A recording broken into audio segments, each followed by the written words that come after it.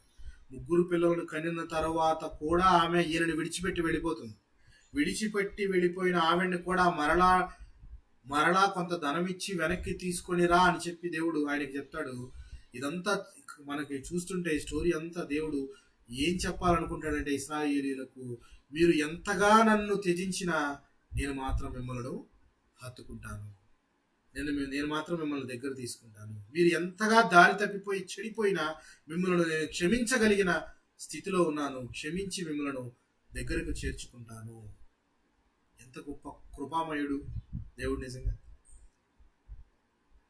వారి స్థితిగతులు అలా ఉన్నాయి. మీరు తప్పిపోయిన స్థితిలో ఉన్నారు, వ్యభిచారం చేస్తున్నారు, అయినను కానీ మీరు నా తట్టు తిరిగితే నేను మీ తట్టు తిరిగి మిమ్మల్ని నా హక్కును చేర్చుకుంటాను అని చెప్తూ దానికి ఉదాహరణగానే హోషేయ గారికి చెప్తున్నాడు, నువ్వు వెళ్ళి వ్యభిచారం చేస్తున్న స్త్రీని పెండ్లాడు అని. ఇక్కడ 7వ వచనంలో కనుక మనం చూస్తే, అది తన విటకాండను వెంటాడి వారిని ఎదుర్కొనలేకపోవును, ఎంత వెతికినను వారు దానికి కనపడక ఎందురు, అప్పుడు అది ఇప్పటికంటే పూర్వమే నా స్థితి బాగుండని ఉండెను గనుక నేను తిరిగి నా మొదటి పెనిమిటి యొద్దకు వెళ్ళుదును అనుకోలేను. నా మొదటి పెనిమిటి దగ్గరికే వెళ్ళిపోతున్నాను.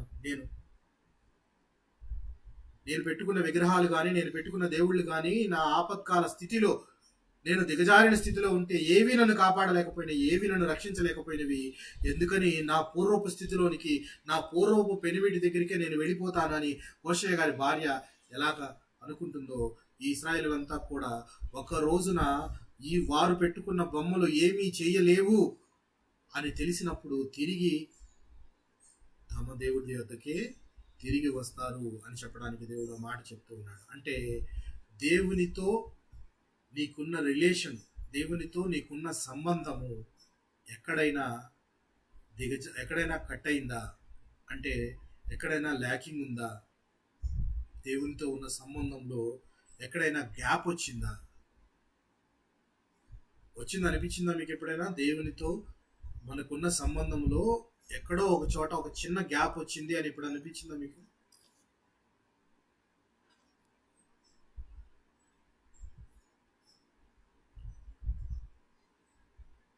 లేదండి. దేవునితో ఉన్న సంబంధం చాలా సార్లు అనిపిస్తుంది పాస్టర్, ఎందుకంటే మనం మనుషులం పడిపోతూ ఉంటాం. Very good sister, correct. అందుకే దేవుడు ఒక ఎఫెసీ సంఘంతో రాసింది, ఈ రోజున మనకి ఎందుకు సరిపోతుందంటే, మొదట ప్రేమను మనము వదిలితిమి. అంటే మొదటి ప్రేమ అంటే నథింగ్ బట్ దేవుడితో నీకున్న రిలేషన్ అప్పుడు ఎలా ఉందో ఇప్పుడు అలాగే ఉందా ఇంటాక్ట్లో అని 100% చెప్పగలమా అంటే లేదు. సిస్టర్ చెప్పినట్టు మన శరీర స్థితిలో ఉన్నాము కాబట్టి మనము త్వరగా సాతానునికి లేక ఈ యెహోలోక మాయా వీటికి త్వరగా మనం ఆకర్షితులమయ్యి దేవునితో ఉన్న సంబంధం మనకు కొద్దిగా సన్నగిల్లి ఏదైనా మనకి ఇబ్బంది కలిగినప్పుడు మరలా మనం ఎక్కువగా చేయడానికి ప్రయత్నిస్తాం. ఏదైనా మనకి ఇబ్బంది కలిగింది వెంటనే దేవుని కొరకు దేవుని ప్రార్థనలు అనేక మార్లు ప్రార్థించడం, దేవుణ్ణి వేడుకోవటం చేస్తూ ఉంటాం. అది ప్రతిరోజు ఏమైంది? అది ప్రతిరోజు లేదు. కానీ ఏదైనా అవసరం వచ్చింది అన్నప్పుడు మాత్రము అనేక మార్లు దేవునితో మాట్లాడటానికి, దేవుని యొక్క కృపను పొందడానికి తహతాలాడుతూ ఉంటాం. అదే మొదటి ప్రేమను నువ్వు వదిలితివంటే దేవునితో ఉన్న సత్సంబంధం ఏదైతే ఉందో అది ఎక్కడైనా గ్యాప్ వస్తే దాన్ని మీరు తిరిగి రిస్టోర్ చేసుకోవాలి, తిరిగి దేవునితో ఒక సయోధ్య కుదుర్చుకోవాలి. అది యాక్చువల్గా ఇన్ ద బిగినింగ్ లోనే వచ్చేసింది మనకి ఆదాము వలన దేవునికి మనకి మధ్య ఒక పెద్ద గ్యాప్ వచ్చేసింది. లేకపోతే ఆదాము ఉన్న పరిస్థితి ఏంటి? మొదటి స్థితి ఏంటి? దేవుని సహవాసంలో ఉన్న వ్యక్తి, దేవుని సహవాసంలో ఉన్న ఏదైనా వనంలో ఉన్న వ్యక్తి అక్కడి నుంచి నెట్టివేయబడ్డాడు. దేవుని సహవాసం పోయి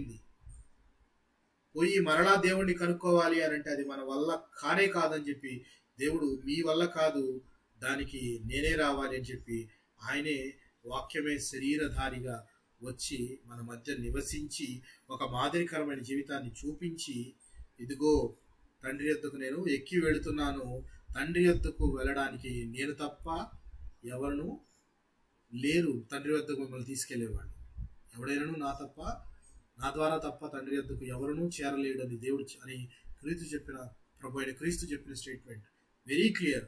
ఆయన తప్ప ఎవ్వరూ తీసుకెళ్ళలేరు. సో తీసుకెళ్లే వ్యక్తిని మనము ప్రేమించే వారంగా ఉండాలి. ఆయన ఆజ్ఞలు గైకొనే వారంగా ఉండాలి. ఎందుకు ఆజ్ఞలు గైకొనే వారంగా ఉండాలి అని అంటే, ఆయన రెండవ రాకడలో వస్తాడు. వచ్చినప్పుడు అడుగుతాడు, ఏది నీ రక్షణ అని, ఏది నీ క్రియలు, ఏది నీ రక్షణ అని అడుగుతాడు. మొట్టమొదట నీ రక్షణలో ఉంటే ఆయన చెయ్యందిస్తాడు. సో ఎత్తబడే వారంగా ఉంటే ఆయన చెయ్యి పట్టుకొని ఆయన సహవాసంలోకి మరలా మనం వెళ్ళడం అంటే ఈ యొక్క గ్యాప్ని రిస్టోర్ చేయటం తిరిగి. దానికే మధ్యవర్తిగా క్రీస్తు వచ్చాడు. దేవునికి నరులకి మధ్యవర్తి ఒక్కడే, క్రీస్తు యేసను నరుడు అని చెప్పి మనకి లేఖనము చదువుకున్నాం. సో మొదట ఉండిన ప్రేమ ఎక్కడైనా వదిలివేశామా? మొదట దేవుని పట్ల ఉన్న సహనము, దేవుని పట్ల ఉన్న కష్టపడే తత్వము ఎక్కడన్నా మనము వదిలివేశామా? వదిలివేస్తే తిరిగి ఈ సందర్భంగా మనం దేవుడు హెచ్చరిస్తూ వాటిని మనం రీస్టోర్ చేసుకునే వారంగా ఉండాలి. అక్కడ చెప్తున్న మాట ఎఫెసు సంఘానికి, మీ సంఘం వారు ఏదైతే ద్వేషిస్తున్నారో అది నేను కూడా ద్వేషిస్తూ ఉన్నాను. సో దీన్ని బట్టి అర్థం ఏంటంటే, నాకేది ఇష్టమో మీరు కూడా అదే ఇష్టం, అంటే నా దారిలో మీరు నడుస్తూ ఉన్నారు, నన్ను ఫాలో అవుతున్నారని చెప్పి దేవుడు చెప్పకనే ఆ సంఘం గురించి గొప్ప సాక్ష్యాన్ని ఇస్తూ చెప్తున్నాడు. నేను కూడా వీటిని ద్వేషించుచున్నాను. చెవి గలవాడు ఆత్మ సంఘములతో చెప్పుచున్న మాట వినుగాక. జయించు వానికి దేవుని పరదైసులో ఉన్న జీవవృక్ష ఫలములను భుజింపనిత్తును. జీవవృక్ష ఫలములను భుజించాలి అని అంటే తప్పక మనము జయం కలగాలి, జయించాలి. మనం దేన్ని జయించాలి అని అంటే, దేన్ని జయించాలి? ఇక్కడ సంఘములతో ఆత్మ చెప్పుచున్న మాట చెవిగలవాడు వినుగాక, అంటే విన్న వాక్యాన్ని గ్రహించుకొని దాని ద్వారా జయించాలి. మనము జయము పొందాలి అని అంటే ఇక్కడున్న ప్రకారం దేవునికి ఇష్టం లేని వాటిని మనము కూడా దూరంగా పెట్టి తద్వారా విజయాన్ని సాధించాలి, జయము పొందాలి. అప్పుడు మనకి జీవవృక్ష ఫలములు అనేవి పరదైసులో ఇవ్వబడతాయి అని చెప్పేసి దేవుడు మనకి క్లియర్గా చెప్తున్నాడు ప్రియులారా. సో ఎఫెసుకు రాసిన పత్రికలో ఎఫెసులో ఉన్న సంస్కృతి కనుక చూస్తే అక్కడ విపరీతమైన విగ్రహారాధన. గ్రీకులు ఆల్రెడీ మనం చూసాం అర్తమీదేవి గుళ్ళ గురించి, అక్కడ ఉన్న వాటిని గురించి. అయితే ఆ సంఘము మొదట వారికి ఉన్న సహనము కానీ, వారికి ఉన్న కష్టపడే మనస్తత్వం కానీ, వారి ప్రేమ కానీ చాలా గొప్పదిగా ఉన్నది అని దేవుడు చెప్తూ ఉన్నాడు. అయితే మరలా వారికి ఒక అవకాశం ఇస్తున్నాడు. ఎవ్రీ టైం దేవుడు, God wants to give us a chance. దేవుడు ప్రతిసారి మనకు ఒక ఛాన్స్ ఇవ్వాలనుకుంటాడు. మనం దాన్ని చేజార్చుకుంటూనే ఉంటాం. సో అలా చేజార్చుకునే వారంలా ఉండకుండా తిరిగి కనెక్టివిటీ, దేవునితో తిరిగి ఆ కనెక్షన్లోకి రావాలి అని అంటే మనం ఓపికతో చివరి వరకు, అంతం వరకు సహించి ఉండి, అలాగే దేవుని పట్ల నిబద్ధత కలిగి, వెనక ఉన్న ప్రేమను ఎక్కడా వదిలిపెట్టకుండా, వెనక ఉన్న క్రియలను మనము మరలా చేసేవారంగా ఉంటూ దేవుని యొక్క దృష్టికి మంచి సాక్ష్యాన్ని పొందుకునే వారంగా ఉండాలి అని చెప్పి కోరుకుంటున్నాను. దేవుడి కొద్ది మాటలను మన వినికిడిలో దీవించి ఆశీర్వదించును గాక. ఆమేన్. ఆమేన్. ఆమేన్. ప్రేరేపించబడిన వారు ఎవరైనా ఒక చిన్న ప్రార్థన చేయగా మనము ముగించుకుందామండి. ప్రేరేపించబడిన వారు ఎవరైనా ఒక ముగింపు ప్రార్థన చేయవలసిందిగా ప్రభు పేరట